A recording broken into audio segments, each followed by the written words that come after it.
Thuolo motime lokruok mar wito oko Justin Muturi kaka jatend migao, jatend piny Kenya William Ruto bende notimo lokruoge mamoko e tend migepe. Aden Duale mayande tayo migao mar aluora ema koro sani koro meeting mar telo ne migao mar thieth ka Dr. Debra Baraza oter mondo tel ne migao mar aluora. Kaka jafwambo marwa Efi Nyakiri lero, Hannah Cheptumo ema koro wal kaka jatend migao mar kit chwech, kit oganda kod hemko.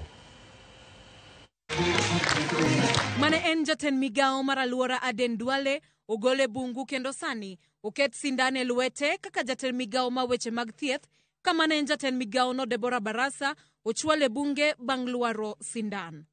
Migao ma thieth osebedo kod achiedh nade makagi kacha moloyo te weche mag okumba manyien ma thieth ma SHA manochako tich ayanga dwe mar 10 higa mokalo. Penjo maduong' en kaponono Duale oikore makare mar rakore kod midhiero mosekwako SHA.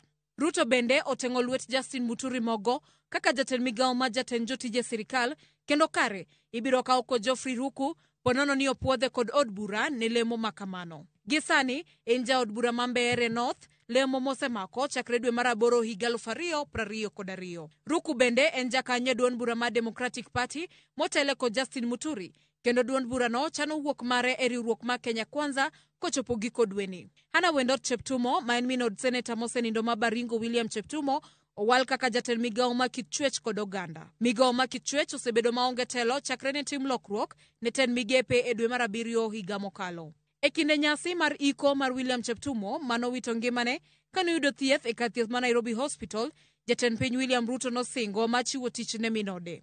Giko ochopo singo mare. Lokruoge go igeno ni biro konyo jatend piny William Ruto e chwalo chenro mare mar bottom up economic transformation agenda, kendo igeno ni jogo mowal biro tiyo kod lony margi e tego migepego. Efi Nyakidi, Ramogi TV, Nairobi.